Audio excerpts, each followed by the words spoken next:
নমস্কার বন্ধুরা, welcome to our YouTube channel trade market. তো আপনাদেরকে যেরকম কালকে আমি আপডেট দিয়েছিলাম ইনস্টাগ্রামে, ইউটিউবে এবং আমার টুইটার অ্যাকাউন্টে, এক্স হ্যান্ডেলে কি যে Fed Reserve Bank rate cut করেছে 25 বেসিস পয়েন্ট। তো তার অ্যানালাইসিস করব আমরা যে সেটা কিভাবে আমাদের ক্রিপ্টো মার্কেটকে ইমপ্যাক্ট করবে এবং তার রেজাল্ট কি আসতে পারে। তো চলুন বেশি দেরি না করে ভিডিওটি শুরু করা যাক।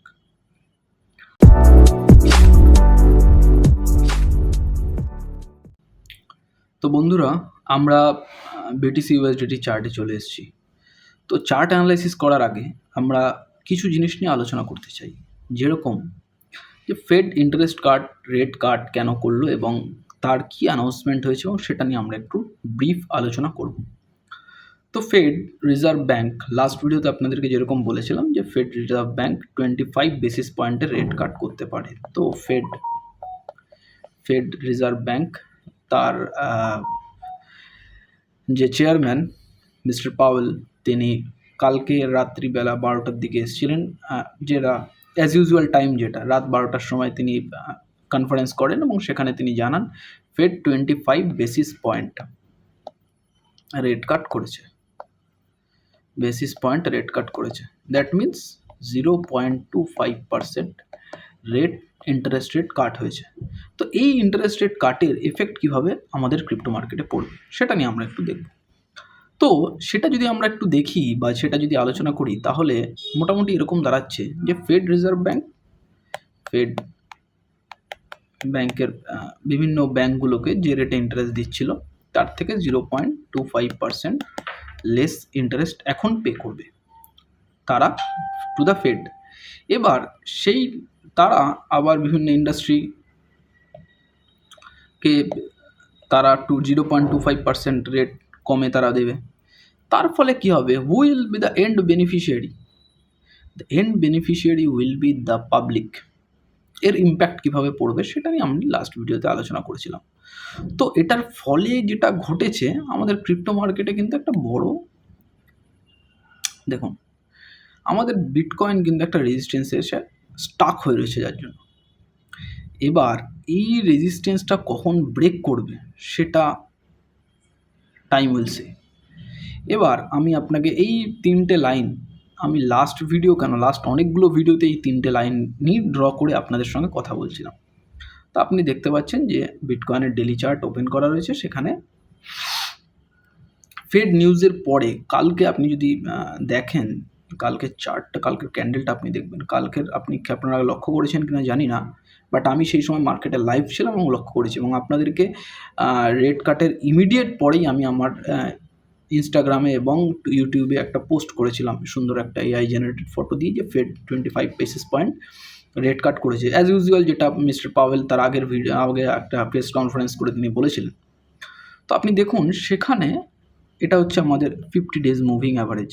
সেই 50 ডেজ মুভিং অ্যাভারেজকে টাচ করতে নিচে এসেছিল market. Although market knows that Fed will reduce rate, but that is not official news, that is unofficial news, এরকম ছিল, তার ইঙ্গিত ছিল যে ফেড রেট কাট করবে।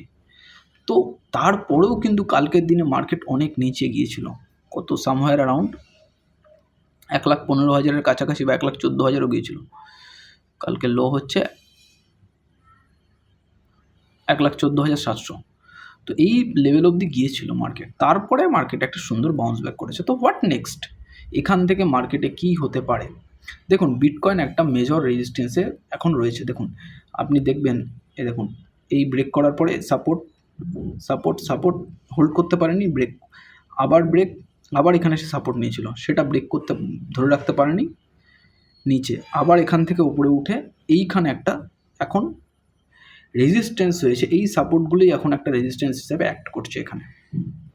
তো হোয়াট নেক্সট? এরপরে কী হতে পারে? যদি এখান থেকে মার্কেট ব্রেকআউট নেয়, দেন ইট মাইট ক্রিয়েট আ নেক্সট হাই, যেটা আমার মনে হচ্ছে some kind of it is obvious. তার কারণ যখনই ফেডের ইন্টারেস্ট রেট কাট হয় তখন মার্কেটে মানি ফ্লো বাড়ে, ইনফ্লেশন কমানোর জন্য মানি ফ্লো মার্কেটে হয়। যে ফেড যখনই ইন্টারেস্ট কমায় মার্কেটে মানি ফ্লো হয়, মানে মার্কেটে মানি প্রিন্টিং হয়। যখনই মার্কেটে মানি প্রিন্টিং হয়, টাকার সাপ্লাই বেড়ে যায়, মানুষ তখন রিস্কি অ্যাসেটের দিকে ধীরে ধীরে নিজেকে ইনভলভ করা শুরু করে। তো এই যখনই মানুষের রিস্কি অ্যাসেটের দিকে ইনভলভমেন্ট হবে, তখনই কিন্তু আপনি দেখতে পাবেন যে ক্রিপ্টোকারেন্সি সহ অন্যান্য যে রিস্কি অ্যাসেট যেগুলো আছে তাদের একটা পাম্প আসতে পারে। এটা নিয়ে আমি লাস্ট ভিডিওতে আলোচনা করেছিলাম, যে লাস্ট ভিডিও হচ্ছে হোয়েন টু এক্সিট ছিল। তো এই ভিডিওটা আপনি যদি না দেখে থাকেন, দেখে আসবেন, আপনাদের জন্য খুব হেল্পফুল হতে পারে এই ভিডিওটা। তো যে টপিকে আমরা আলোচনা করছিলাম বিটকয়েন নিয়ে, এই যে বিটকয়েনের বর্তমান যা পরিস্থিতি, তাতে বিটকয়েন একটা সুন্দর রেজিস্ট্যান্স রয়েছে। এর ওপরে যদি আজকের দিনে ক্লোজিং দিয়ে দেয়, দ্যাট ইজ ভেরি গুড, এবং তাকে সেটাকে সাস্টেন যদি করতে পারে, তাহলে আমাদের বিটকয়েনের চার্টে একটা ভালো জায়গা আমাদের ক্রিয়েট হবে, এবং এখান থেকে then all time high is the limit, তারপরে স্কাই ইজ দ্য লিমিট। এরপরে আমাদেরকে মোটামুটি আইডিয়া করা যাচ্ছে যে ফেডের এটা কিন্তু এই ইয়ারের ফার্স্ট রেট কাট। এরপরে ফেড মোটামুটি একটা আকার ইঙ্গিত রয়েছে নেক্সট তিনটে আরও দুটো, টোটাল তিনটে রেট কাট এই ইয়ারে করবে, এরকমই ইঙ্গিত পাওয়া গিয়েছিল ফেড রিজার্ভ ব্যাঙ্কের তরফ থেকে। সেখান থেকে একটা তার মধ্যে হয়ে গিয়েছে, সেকেন্ড আর কটা মিটিং বাকি রয়েছে, 4টে meeting, September, October, November, December. তার মধ্যে একটাতে রেড কাট হয়ে গিয়েছে, বাকি রইল 3। এই 3-এর মধ্যে কিন্তু দুটোতে red cut might be obvious, I don't know, but it might be obvious যে এখানে হতে পারে। তো এখন মার্কেটের পসিবিলিটি কি অফ ইনক্রিজিং, অর্থাৎ পসিবিলিটি অফ পাম্পিং, এটা অনেক বেড়ে গেল। তো যার জন্য বিটকয়েন সহ ক্রিপ্টোকারেন্সির জন্য এটা অনেক ভালো। এর ইঙ্গিত আমরা কোথায় দেখেছি? এর ইঙ্গিত আমরা দেখেছি বিএনবি, সোলানা সহ অন্যান্য বড় বড় অল্ট কয়েনগুলোতে, যেগুলো সুন্দর পারফর্ম করেছে। আপনি যদি বিএনবি চার্টে দেখেন, দ্যাট ইজ ফ্যাবুলাস, দেখুন, দ্যাট ইজ ফ্যাবুলাস। দেখুন কীভাবে ইনক্রিজ হচ্ছে BNB. Why? Because BNB the exchange backbone of the cryptocurrency market. এটা অস্বীকার করার কোনো ব্যাপার নেই। এখানে অস্বীকার বা আমি এখানে বিএনবির জন্য প্রমোশন করছি না, এটা মোটামুটি এটাই সঠিক যে বিএনবি মোটামুটি Binance exchange, world's largest exchange, এবং এটা সবাই জানে, এভরিওয়ান নোজ দ্যাট। তো দেখুন এর পাম্পটা দেখুন, অল টাইম হাইয়ের পর অল টাইম হাই, নতুন নতুন অল টাইম হাই ক্রিয়েট করছে। এবার ইথিরিয়ামে এর প্রভাবটা কিন্তু একটু হলেও কম। ইথিরিয়ামে এর প্রভাবটা একটু হলেও কম, তার কারণ ইথিরিয়াম অলরেডি এর আগে অনেক বেশি পাম্প দিয়ে ফেলেছে। Ethereum new all time high create করে ফেলেছিল, প্রায় টাচ করেছে নিউ প্রিভিয়াস অল টাইম হাইকে কিন্তু টাচ করেছে। সেই জন্য ইথিরিয়ামের ওপরে, আর ইথিরিয়াম অনেক বড় কয়েন, ইথিরিয়ামের মার্কেট ক্যাপ অনেক বেশি, সুতরাং ইথিরিয়ামের পক্ষে সেই নতুন অল টাইম হাই বানানো এই শর্টার টাইম ফ্রেমের মধ্যে খুব কঠিন। তো ইথিরিয়ামের চার্টটা আপনি দেখুন, দেখতে পাবেন আপনি এখানে কিন্তু ইথিরিয়াম যদি এখান থেকে মুখ ঘুরিয়ে উপরের দিকে যায়, ইথিরিয়াম দেখুন, ইথিরিয়ামের এখানে কিন্তু কোনো মানে পসিবল রেজিস্ট্যান্স বলতে শুধু ওর এই জায়গাটা $4,700, এটাই এই ইন দ্য মিন টাইম ইথিরিয়ামের মধ্যে কিন্তু কোনো রেজিস্ট্যান্স সেরকমভাবে ক্রিয়েট হয়নি। তো সুতরাং ইথিরিয়ামের ক্ষেত্রে পাম্প করাটা অনেক বেশি ইজি, এবং আমি যদি খুব ভুল না হই, খুব কম সময়ের মধ্যে আমরা দেখতে পাবো ইথিরিয়াম নতুন নতুন হাইস দিতে পারে। এবার সেটা ডিপেন্ড করবে, আমি এখানে কোনো অবভিয়াস কথা বলছি না, আমার কথা শুনে আপনারা কোনো ট্রেডিং করবেন না, আপনাদেরকে অবশ্যই চার্ট অ্যানালাইসিস করতে হবে। তো এখানে আপনি যদি দেখতে পাবেন, এখানে আপনি দেখতে পাবেন যে ইথিরিয়ামের যে ভলিউমগুলো আসছে, আমরা যদি ইথিরিয়ামের ভলিউমের সঙ্গে চার্টটাকে একটু কম্পেয়ার করার চেষ্টা করি, আপনি দেখতে পাবেন ইথিরিয়ামের ভলিউম কিন্তু উত্তরোত্তর বাড়ছে।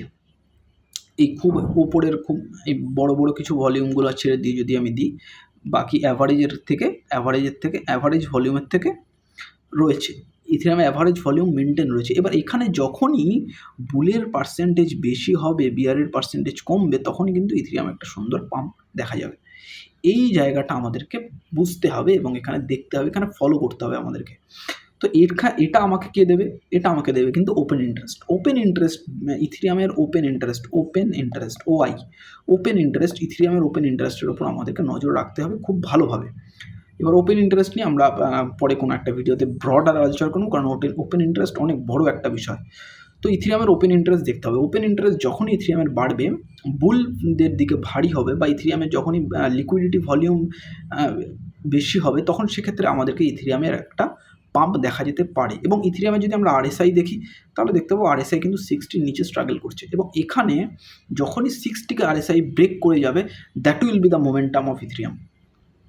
এটা একটা ইথেরিয়ামকে নিয়ে আমরা আলোচনা করলাম। এবার আমরা একটু সল নিয়ে আলোচনা করবো, সোলানা, যেটাকে নিয়ে আলোচনা না করলেই নয়। লাস্টে আরও একটা বড় জিনিস নিয়ে আলোচনা করব এবং তারপরে কনক্লুড করব। তো বন্ধুরা, আমরা যদি সোলানার চার্টে যাই, সোলানাও কিন্তু একের পর এক ওপরের দিকে মুভ করছে। তো এটা আপনি দেখতে পাবেন, এই মুভটা আপনি ক্যাচ করতে পারবেন। তো that is very important for Solana. সোলানার last year all time high কত ছিল, লাস্ট বুল রানের অল টাইম হাই কত ছিল, আমরা যদি উইকলি চার্টে আসি তাহলে দেখতে পাবো সোলানার অল টাইম হাইয়ের খুব কাছে কিন্তু সোলানা পৌঁছে গেছে। এই জন্যই আপনাদেরকে এটা আমি দেখালাম। দেখুন, সোলানার অল টাইম হাই ছিল অ্যারাউন্ড $255। এবার আমি কিন্তু উইকস দেখবো না, আমি ক্লোজিং দেখবো। আমি যখনই অল টাইম হাই দেখি আমি কোনোদিন উইকস দেখবেন না, because wicks are making you fool. তো $255 অ্যারাউন্ড ছিল। তো সোলানা কিন্তু almost reached its all time high. That is very important for Solana. এরপরে সোলানার কাছে স্কাই ইজ দ্য লিমিট। তো আমরা ধীরে ধীরে এই জিনিসগুলো আপনাদেরকে বোঝানোর দেখানোর মানে কি, we are entering into the alt season. That is very important. খুব মজা আসতে চলেছে এই সময়ে আমাদের অল্ট কয়েন হোল্ডারদের জন্য, খুব আনন্দের, খুব মজার দিন আসতে চলেছে অল্ট কয়েন হোল্ডারদের জন্য। তো বি প্রিপেয়ার্ড। অ্যান্ড আপনাদেরকে আরেকটা জিনিস নিয়ে আমি কশাস করতে চাই, সেটা হচ্ছে যে don't forget to book year profit on time.